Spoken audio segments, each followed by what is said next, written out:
certinho, estamos aqui para a nossa 19ª aula de língua portuguesa, nosso 19º encontro de língua portuguesa para o 6º ano B. E hoje, como vocês já sabem, a aula passada foi em comemoração ao Sarau, uma aula especial, e hoje a gente volta para a gramática. Hoje daremos início ao módulo 6, onde a gente vai ver um pouco sobre poesia e imagem. A gente vai estar tratando hoje, vou estar apresentando para vocês e faremos uma grande viagem sobre a história da poesia visual, como ela aconteceu. Quando a gente sempre fala de poesia visual, a gente pensa que é algo bem contemporâneo, bem atual. Mas aí eu trago para vocês, na aula de hoje, e provo para vocês que o primeiro poema visual ainda foi escrito, né, e eu consegui alguns acervos. A imagem dele, ele foi escrito ainda antes de Cristo, foi em 300 antes de Cristo, e eu trago isso para vocês. A aula de hoje é sobre poema e imagem, poema visual, como também diz o tema de vocês, no módulo 6. Daremos hoje início ao módulo 6 do livro de língua portuguesa.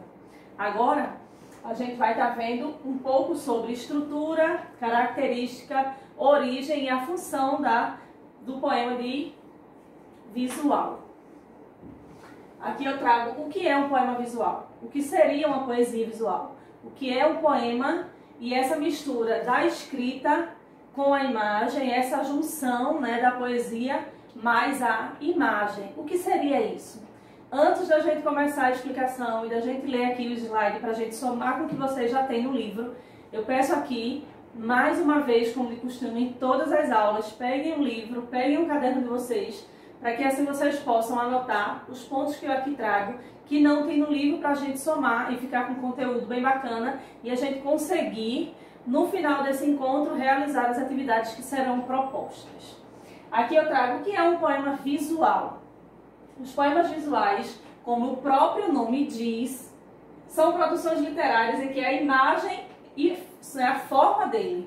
Então, é aquele poema que onde a gente não vai estar ali presente apenas versos e estrofes, aqueles tradicionais e aquela estrutura fixa, né? Já quando a gente pensa em poema, pensa em poesia, a gente já pensa naquela estrutura. E esse tipo de poema, ele vem quebrando toda essa estrutura que a gente já tem, né, quando a gente pensa nesse texto literário.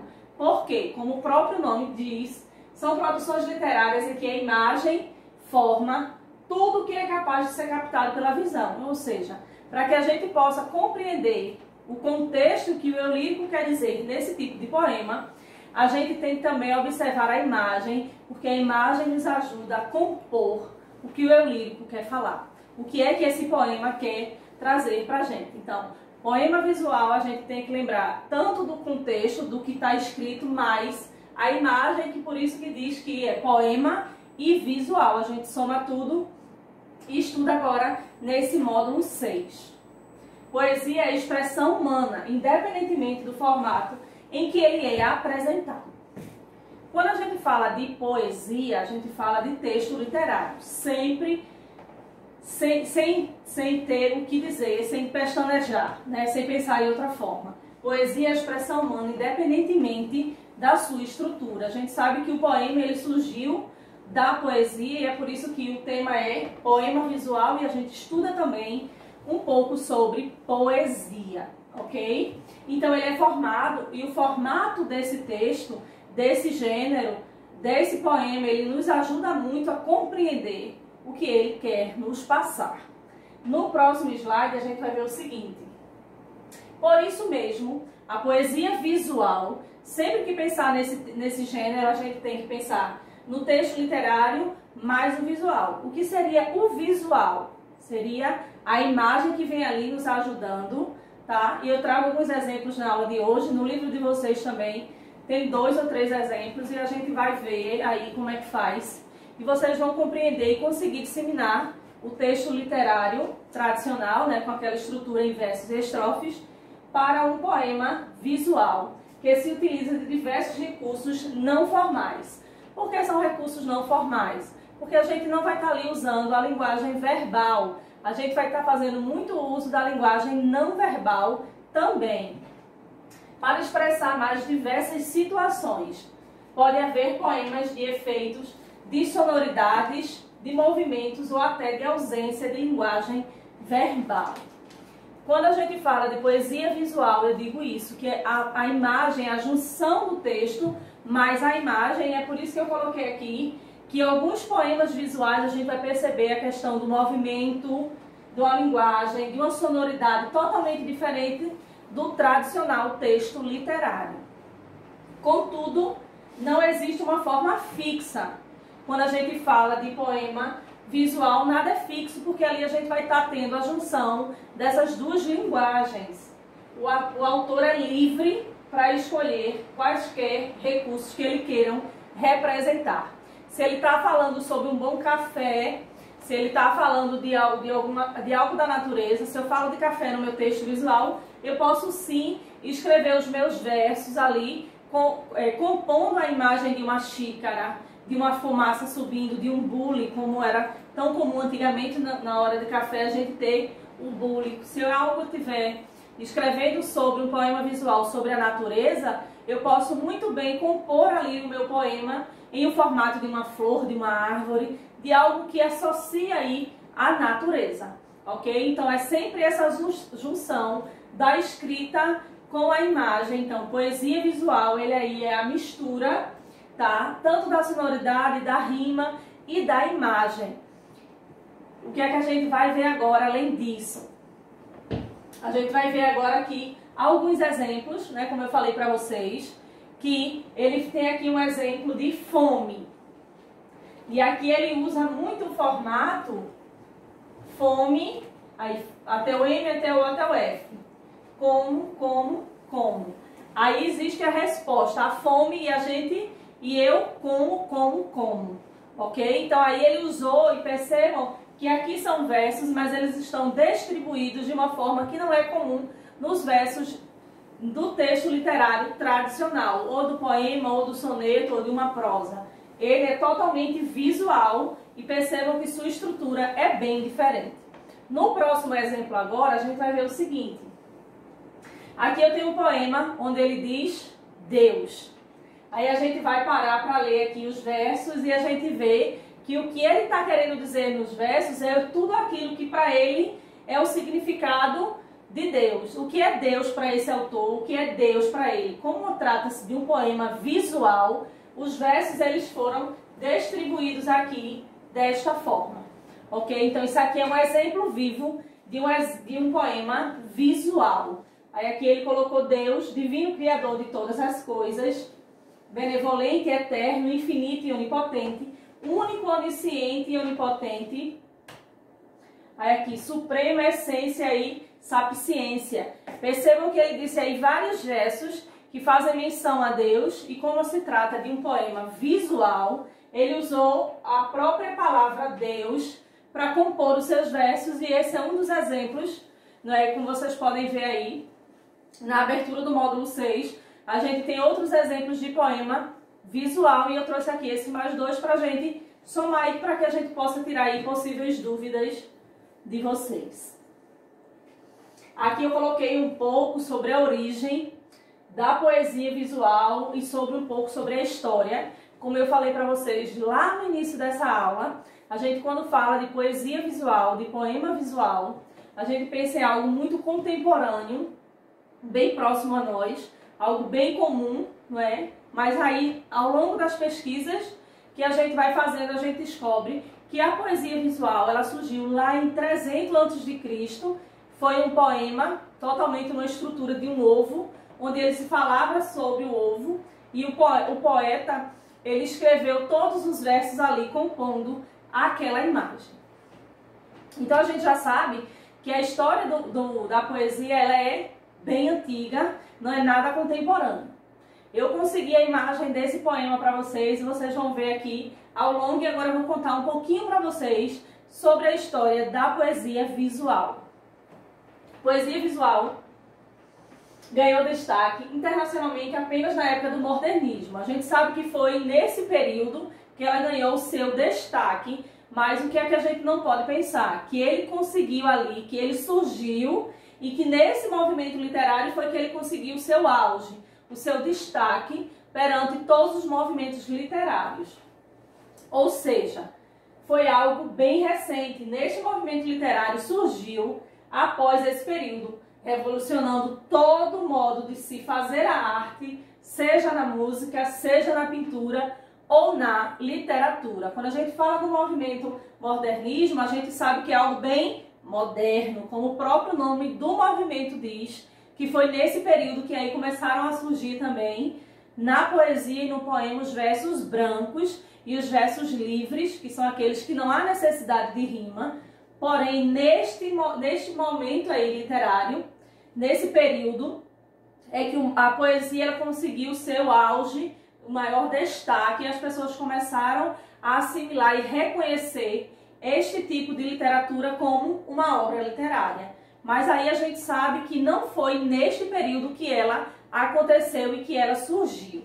Aí agora a gente vê um pouquinho mais sobre a história, e nesses momentos foram pensados de forma a romper todos os padrões formais da arte que já haviam sido produzidos. Por quê? Porque ele vem ali para romper todo esse movimento.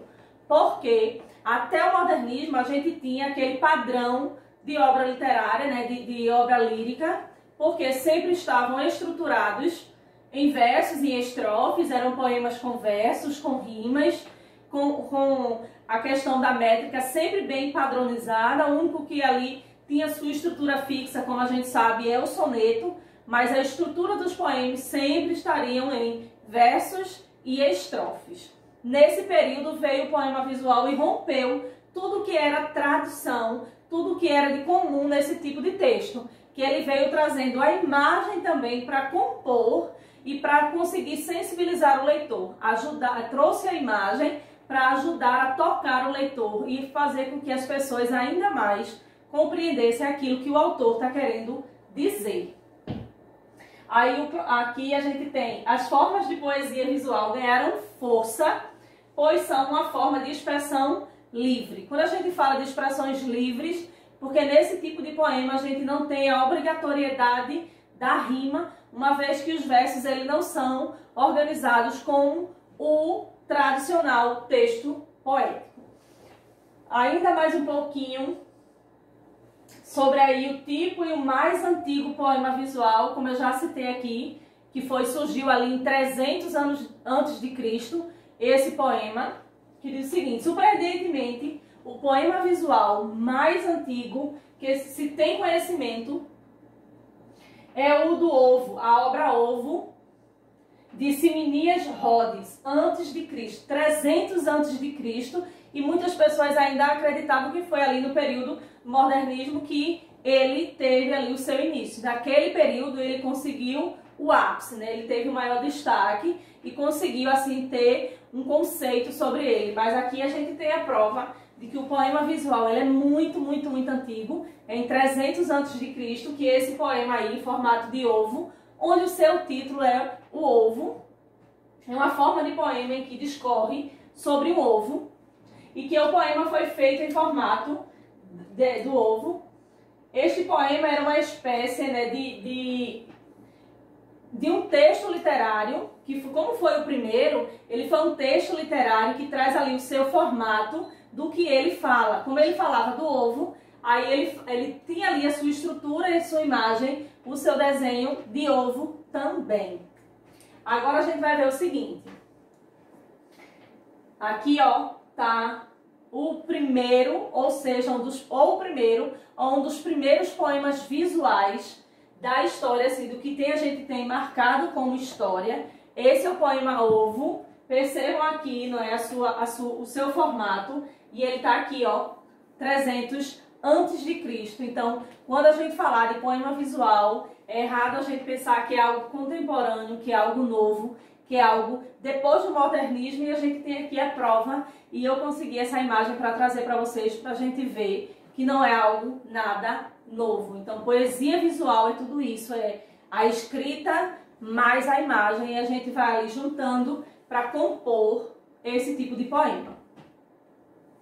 Aí aqui eu trago os tipos de poemas visuais, porque como a gente tem dos textos literários, tem as suas classificações, o texto visual também. E agora eu trago para vocês alguns dos tipos. Sendo assim, pode-se agrupar tipos de poesias visuais que apresentam características comuns. Esses agrupamentos não são únicos existentes, mas os mais comuns são. E agora a gente vai ver alguns tipos desses agrupamentos do poema visual. Surgiu inicialmente na Europa, quando chegou no Brasil em 1956, durante um evento que se chamava Exposição Nacional de Arte Concreta no Museu de Arte Moderna. E é por isso que percebam que sempre vai vir, nesse período aí, sempre falando que é algo moderno. Como ele sempre estava ali presente nesses movimentos, nesses museus de arte moderna, muita gente associa de modo errado que é um texto, que é um gênero que é bem atual, tá? E é o que eu sempre friso nas aulas desse tipo de poesia, que ela não é novo. A gente reconhece agora que não é um agora tão presente, a gente começou a reconhecer bem mais depois do modernismo, mas é algo bem antigo, bem conceituado, porém ele não tem, eu posso dizer que a poesia visual ele não tem muito espaço, e é por isso que muitas vezes discorre aí como a literatura e as pessoas não reconhecem como um texto literário. Surgiu junto com o resgate da poesia visual e é por isso que muitas vezes são confundidas e ditas como sinônimos. Quando a gente fala de poesia e fala de poema, a gente não está falando do mesmo gênero textual. São parecidos, porém não chamamos de sinônimos, porque sinônimos quer dizer que ele tem o mesmo valor sintático, ou seja, ele tem a mesma função e ele é igual. E eles não são. Lembrando que a poesia surgiu e da poesia foi que surgiu o poema, ok? Aqui eu trago o primeiro tipo de poesia. Assim, os elementos gráficos são dispostos, ou seja, eles são ali organizados de forma a causarem impressões e ações e velocidades. Como é que eu posso explicar isso para vocês? No livro de vocês tem exemplo deles. Quando a gente fala desse tipo de poema visual, é aquele quando eu falei do café, que eu posso escrever um poema falando do café, do entardecer, e que ali a gente parou e tomou um café e tal, é algo semelhante. E nesse texto visual, eu posso desenhar ali uma xícara de café. E o que seria essa ação e velocidade? Seria alguém tomando café, seria a fumaça, seria essa ação ali, tá? Então esse seria o movimento do meu poema visual. A poesia sinestética vai além de dizer na sua própria estrutura. Já é um efeito físico palpável. Ela não serve apenas para ser lida, mas sim para ser vista em si. O diferencial da poesia e do poema visual é esse, porque ele não precisa só ser lido, não são versos brancos, são versos soltos. Porém, a gente, além de ler, a gente pode apreciar, assim como nos exemplos que eu trouxe, e nos exemplos que, como vocês podem estar aí acompanhando do livro de vocês, ele é um gênero e um tipo de poesia que, além da leitura, a gente também tem a imagem para que a gente possa ali prender o leitor desta forma. Agora a gente vê o segundo tipo de poema visual. A poesia fônica, ok? Que valoriza os aspectos visuais e sonoros. Sempre que falar de fônico, a gente está falando de aparelho fonador. Falando de aparelho fonador, a gente está falando de sons como centrais. Ou seja, ele propunha uma poesia para ver-se, outra para ouvir-se. Para a poesia sonora, tem algumas raízes das vanguardas históricas no dadaísmo. O que é que isso quer dizer? Que dentro desse tipo de poesia fônica, a gente traz aí alguns aspectos sim sonoros para que haja, eu não posso dizer que seria uma rima, mas aí tem uma organização dos versos em que dá aí esse efeito sonoro, ok? Pois bem, e aqui a gente conclui os tipos de poesias visuais e todo o contexto do que eu trouxe para acrescentar, lembrando que o que vai somar com o conteúdo dessa aula é o que vocês têm no livro, e agora a gente vai ver a atividade que eu deixo aqui para vocês na página 213 a 217, lembrando que não são todas essas páginas que são de atividade, mas da 213 a 217 são questões que vão vir dentro do texto, dentro de alguns exemplos de poemas visuais que vocês têm que estar fazendo em casa. E no nosso encontro, quinta-feira, às 16 horas, a gente faz aí a correção dessa atividade. Lembrando que, com o que eu trouxe mais a atividade que tem no livro, a gente consegue responder sim essas questões, e qualquer dúvida está aqui meu e-mail, prisma.jamilxavier@gmail.com, e até segunda-feira.